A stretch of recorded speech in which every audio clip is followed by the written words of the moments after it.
I'd like to welcome in our Lakers reporter, our insider Dave McMenamin. After a very strong showing this past weekend against two of the league's top teams, the Lakers now 2.5 behind the Bucks for best record in the league. Dave, look, you cover the Lakers daily. Do you think that they are going to go for this? Because it's not just bragging rights, and it's not just about, who can add something to their MVP case.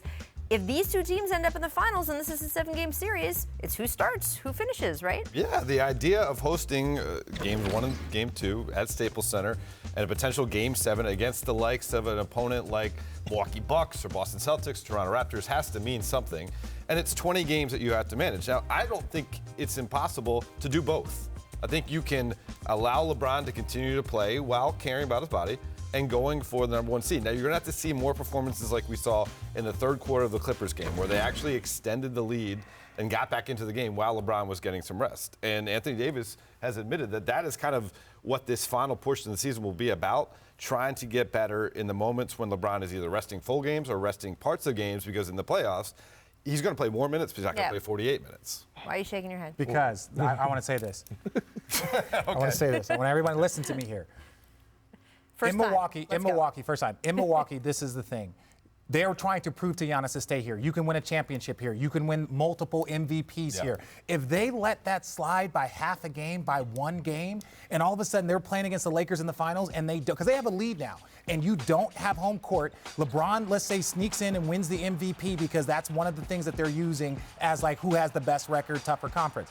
Imagine that. That will affect Giannis. Like, if Giannis loses a championship, loses the MVP because they took their foot off the gas, that is one step closer to him possibly deciding to go someplace else. So if you're the Milwaukee Bucks, you get the number 1 seed overall, make sure you have home court advantage, and then you add another, you check another box for his MVP case. You don't want to take that off and give that opportunity to Bron right there. So what about on the Lakers side, though? On the Lakers side, Bron wants the MVP, and they're going to keep playing until they feel like it's out of reach, right? If all of a sudden they're down 3 or 4 games with 5 to go or 4 to go, then they pull it off. But if it's within reach, you're 2.5 games away with however many games left. No, you keep going until all of a sudden it's out of reach. And to your point, and Kendrick, I'll interrupt real quick. LeBron was listed with the sore groin and questionable for tonight, but he told reporters this morning he will play against the Brooklyn Nets tonight. Yeah. So obviously, rest will be used against him. Rest would be used against him in his MVP chase, so he's not going to rest. Although you guys both played with LeBron, and Kendrick, you played in games where, to Dave's point, sometimes if he would sit a little bit longer,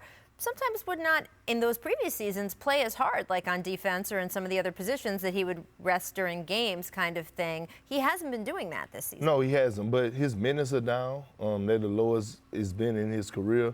And when you look at LeBron James, I'm never worried about if he's getting rest. One thing about this guy, he's the ultimate professional outside of basketball. So I wouldn't change up anything if I'm the Lakers. I would actually chase for the best record, for the simple fact, right now the Lakers are playing inspiring basketball. They're playing the best basketball in the NBA. Winners, 10 out of 11 games. Their role players are starting to find their identities. I wouldn't change nothing because they're peaking at the right time, and the playoffs are right around the corner. So I would keep everything the same and just keep pushing forward. Keep your foot on the gas until it's done.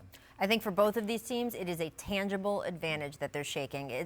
It's not like some big idea of 73 wins or 70 wins. No. Right. It's not even just, would this be another check in the MVP category? It is, are you hosting games 1 and 2 and game 7 of the finals, which is huge if these two teams face each other. The MVP is more important to, it's more important to Bron, but it's more important to Milwaukee keeping Giannis. I don't think he's going to.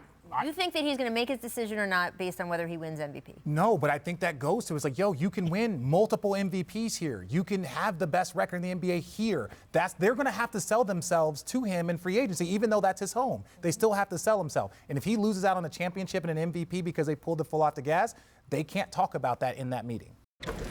Thanks for watching ESPN on YouTube. For more sports highlights and analysis, be sure to download the ESPN app. And for live streaming sports and premium content, subscribe to ESPN+.